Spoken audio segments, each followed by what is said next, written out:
Welcome to All America Selections Quick Gardening Tips. Today I want to talk about tomatoes. I'm going to talk about the difference between determinate variety tomatoes and indeterminate variety tomatoes. I'm going to talk about when do you start them indoors, because timing is everything, and I have an example over there of why that's important. And I'm going to talk about some watering and fertilizing basics for your seed starts. Now, we have a YouTube channel called All America Selections Flowers and Vegetables. We are just getting started, but we are going to populate that channel with all kinds of gardening tips. So I hope that you join and subscribe to our channel. And we also have a Facebook group called Flower and Vegetable Winners, and we are about 2,500 members strong. Lots of sharing about different tips of how to grow vegetables, fruits, flowers, ornamentals. And we do weekly, not weekly, but we do probably every 2 weeks, every 3 weeks, we do seed giveaways. So please join us there. So you have two types of tomatoes basically. You've got your determinate variety and your indeterminate variety. The determinate variety gets to a set height or a determined height, stops growing, sets its flowers, and then over a 2 to 4 week period, typically the fruit forms and ripens, and then the plant dies off and it's done. And these plants usually mature between 55 and 90 days. And when they start to die off, don't panic. That's a normal process for the determinate tomatoes. Just replace them with new tomatoes or other crops, but they're going to die off after a set amount of time. The indeterminate varieties, and this is an example here, these are small cherry tomatoes. They continue to grow and grow and grow. They set flowers over the whole season. The fruit matures at different times, and they only really die off when disease takes them, or pests come along and destroy the plant too much to continue to grow, or the frost comes. So the determinates get to a set height, produce, die off. Indeterminates keep going until pest, disease, or frost comes and kills off the plant. Now, seed starting, timing is everything.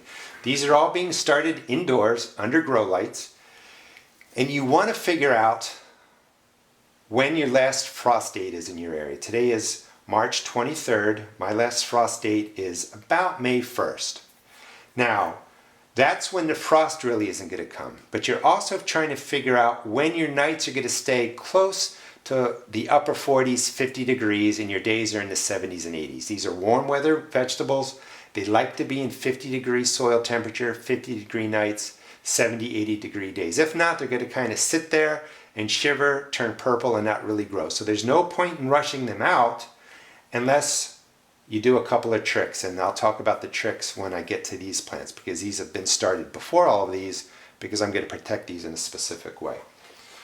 So you pick out the frost date, you count back 6 weeks, 8 weeks, 10 weeks. Don't go really beyond 10 weeks because you want to really move these along and get them outside. So these have been growing since March 14th, so these are 9 days old. So this is what 9-day-old seedlings look like. These are all tomatoes. There's a couple peppers coming up over there.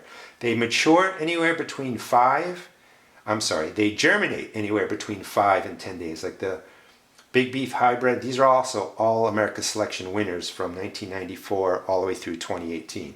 And this is the Big Beef Hybrid, and you can see how large the tomato is. It germinated quickly, and it's a big size, and part of that is in the variety. You come over here, they're a little bit smaller. These are just breaking out of the seed. And right here, I don't know if you can see that one, but that one's just breaking the surface. So different varieties of tomatoes break the surface at different times, somewhere between 5 and 10 days when the temperature of your seed starting area is kept in the low 70s, mid 70s. If it's warmer in the 80s, these are going to germinate a lot quicker. So these have been growing 9 days. They're my mostly determinate varieties, but there's a mix in here. So I like to start my determinate variety tomatoes about 8 weeks, 10 weeks before they would go outside. And the reason being is, as I explained, these mature first, they flower first, they fruit first, they ripen first, and then they die off. I like to get the determinate varieties out as quick as I can because I can start getting fruits in late May sometimes, but usually in June. I start my indeterminates about 2 weeks after these are going. So they're coming out kind of in a staggered spacing. The indeterminate varieties really love the heat to really thrive and grow, so I really like to make sure these get into warm ground. And then the indeterminate varieties start producing sometimes late June, but usually early July for me, and they will continue all the way through September. So using determinate varieties early, followed by indeterminate varieties, you can really get fruit production really from June all the way through September. And again, it's a timing thing. You want to make sure you're starting your plants within that 6 to 10 weeks so that you can get them outside into the ground. Now let's go right to this one. This one is about 14 weeks old. It's in pretty good shape because I've been feeding it and taking care of it. And I could do that for a long time, but it's going to stop growing. It's starting to flower. It's going to kind of think it's an adult plant, sort of bonsai-ish. You can see that the roots are all coiled, and this was just started way too early. But I use this as a prop tomato for, teaching purposes. This plant has to be fed twice a week. Water-soluble fertilizer. You can use the chemical type, you can use the organic type, but it has to be a water-soluble fertilizer because that's what can be absorbed quickly by the plant and taken into the plant system. If you're using insoluble fertilizers that have to be broken down by soil life, there's not really any soil life in your seed starting mix, so that insoluble fertilizer is not going to really take care of your plant. But this guy, 14 weeks, it's actually been growing, let's just see.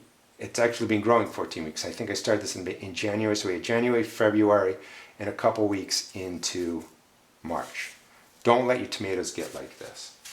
So these guys are 9 days old. These tomatoes here are small cherries. They were started on 2/19, so they're a little bit over 4 weeks old. So this is what it looks like when your plants just start, 9 days old. These are a little over 4 weeks old. The plants in here are ready to go into cups or containers this size. You want to move them before, let me untangle those, before everything really starts to coil in there. So you have a great root system, it's not coiling, and it's ready to go right into a cup. And you would just drop it into a cup, bury some of the stem with the starting mix, and this is good to go for another 2 to 4 weeks before you have to get it outside.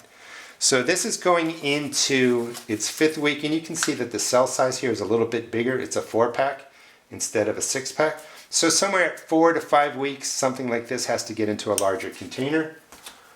The ones in here really have to get into a larger container at the end of the 3rd week, beginning of the 4th. Oh, and real quick, what I'm doing with the indeterminate small cherries is these are going to get out into the ground early, well before the nights are in the 50 degrees, maybe when the frost is still around. These are going to go in the ground, and I drop a tomato cage over them, wrap the tomato cage in saran wrap all the way down to the ground, and then I put a lid on top of it so that it's sealed. And it's kind of a mini greenhouse. It stays warmer, protected from the frost.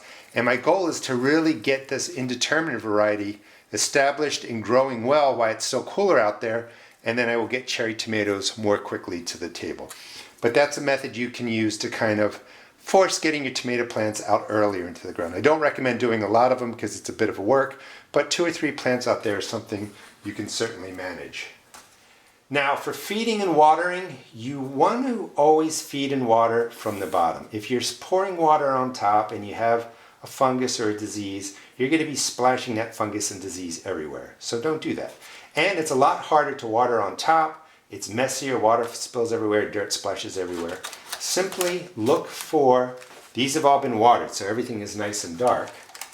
But if you look at the flowers over here, you can see how that's starting to lighten up.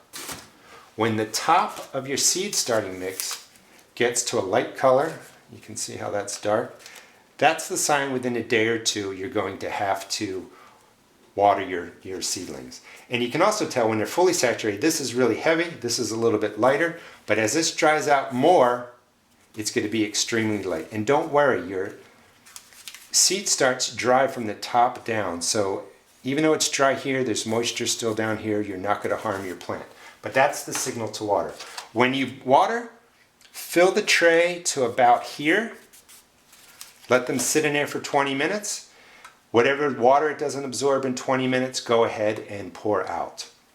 And your plants will be fine. Now, of course, watering is going to vary based on the size of the plant. These guys need to be watered much more often weekly than your plants right there.